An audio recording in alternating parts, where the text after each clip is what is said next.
অনেকদিন আগেই মায়ের কাছে একটা মানত করেছিলাম, সেই ইচ্ছেটা পূরণ হতে আজকে গেছিলাম মায়ের কাছে সেই মানতটা পূরণ করতে। তো এই যে সকাল সকাল ঘুম থেকে উঠেই কিন্তু স্নান করে রেডি হয়ে নিয়েছি। আগের ব্লগটা দেখে আশা করি তোমরা জেনেই গেছো যে বিট্টুদা আমাদের বাড়িতে এসেছিল, আর আজকে ছিল তার পরদিন। এখন বিট্টুদা বাড়ি চলে যাচ্ছে। অনেকবারই বলেছিলাম আজকের দিনটা থাকার জন্য, তবে ওই যে প্রত্যেকেরই কাজের চাপ থাকলে যা হয়, তো এই যে আমরা সবাই মিলেই কিন্তু একসাথে বেরিয়ে যাচ্ছি। এখন বিট্টুদা চলে যাবে বাড়ি, আর আমরা যাবো এখন মন্দিরে। সবকিছু নেওয়া হয়ে গেছে, কিছু কিছু জিনিস বাকি থাকায় মন্দিরে যাওয়ার আগেই সেগুলো এই যে নিয়ে নিচ্ছি। বিশেষ করে আলতা সিঁদুর আর এই যে মিষ্টি নেওয়ার জন্যই মেন নাম। সবকিছু নেওয়া হয়ে গেলে এই যে সোজা আমরা চলে এসেছি এখন মন্দিরে। এটা হচ্ছে আমাদের বেথুয়া ডহরির আদিকালী মায়ের মন্দির। অনেকেই হয়তো জেনে থাকবে মায়ের মহিমা, কিন্তু খালি হাতে কাউকেই ফেরায় না। এই মন্দিরে প্রত্যেক মাসে আমাদের বাড়ি থেকে একবার হলেও পুজো দেওয়া হয়। তবে আজকের পুজোটা কিন্তু বাড়ির ছিল না, আমারই অনেকদিন আগের একটা মানত ছিল। সেই মানতটা কিন্তু অনেকদিন আগেই বলতে পারো পূরণ হয়ে গেছে। কিছুটা গাফিলতি আর বাড়িতে তো কন্টিনিউ সেইভাবে থাকাই হয় না, তো সবকিছু মিলিয়ে অনেকটাই লেট করে ফেললাম। শুধু এটা বললেও ভুল হবে, কিছুদিন আগে থেকেই ভাবছিলাম পুজো দেব, কিন্তু প্রত্যেকটা দিন এতটা বৃষ্টি হচ্ছিল যে মায়ের জন্য যে শাড়িটা মানত করেছিলাম সেটা যে নিতে যাব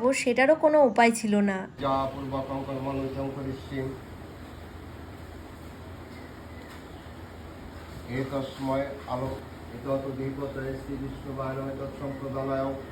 মহাকাল ভৈরব সহিতায় সর্বমঙ্গলা দক্ষিণাকারিকা দেবী নমঃ। এতস্ময় বস্ত্রায় নমঃ, তস্ময় বস্ত্রায় নমঃ, তস্ময় বস্ত্রায় নমঃ। এতে গঙ্গপুষ্পে অঙ্গস্ত্রায় নমঃ। এতৎ উদীপতয়ে শ্রীবিষ্ণুবায় নমঃ। এতৎ সম্প্রদানায় মহাকাল ভৈরব সহিতায় সর্বমঙ্গলা দক্ষিণাকালিকা দেবী নমো নমঃ। ওম নমঃ বস্ত্র পরিধানায় সর্বমঙ্গলা দক্ষিণাকালিকা দেবী বিদাহিতায় সর্বমঙ্গলা নমো নমঃ। ওম নমঃ সর্বমঙ্গলা হিতায় সর্বমঙ্গলা সর্বমঙ্গলা দক্ষিণাকালিকা দেবী নিবেদয়ামি। জয় মা। নমঃ মহাকাল ভৈরব সহিতায় সর্বমঙ্গলা দক্ষিণাকালিকা দেবী নমো নমঃ। এটা দিল আবার না।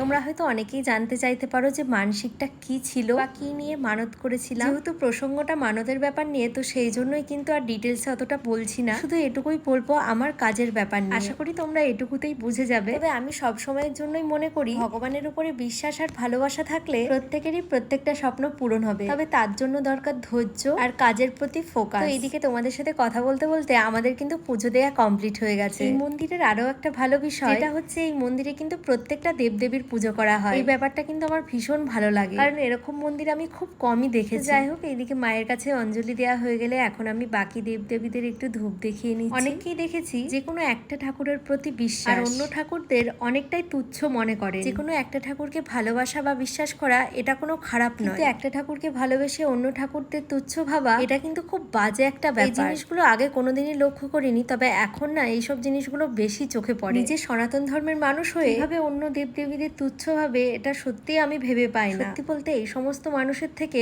অন্য ধর্মের মানুষরা অনেক ভালো। অন্ততপক্ষে নিজেদের ধর্মকে তো কারোর কাছে ছোট করে না। আমার কাছে তো প্রত্যেকটা দেবদেবী সমান, আর এটাই মনে করি প্রত্যেকটা দেবদেবী একমাত্র আলাদা আলাদা রূপেই পুজো করা হয়। সত্যি বলতে আজকে আর এই কথাগুলো না বলে পারলাম না। এক ধর্মের মানুষ হয়েও এতটা ভেদাভেদ থেকে সত্যি একদমই ভালো লাগে না। যাই হোক, সব দেবদেবীকেই দেখানো হয়ে গেছে। আর আজকে কিন্তু শুধুমাত্র আমি একা পুজো দিইনি, আমার সাথে সাথে আমার বরমশাইও কিন্তু পুজো দিয়েছে। আর এই যে এখানে দেখতে পাচ্ছ প্রসাদও কিন্তু নিয়ে নিয়েছি। চলো এখন যাওয়া যাক বাড়ি। আজকের ব্লগটা কেমন লাগলো অবশ্যই কমেন্ট করে জানিও। চলো ব্লগটা এখানেই শেষ করছি, আর কেমন লাগলো ভিডিওটা অবশ্যই কিন্তু কমেন্ট করে জানিও। ভালো লাগলে একটা হলেও জয় মা কমেন্ট করে যেও। আর আমাদের এই আদিকালী মন্দিরের মায়ের কথা কেউ জেনে থাকলে সেটাও কিন্তু জানাতে ভুলবে না।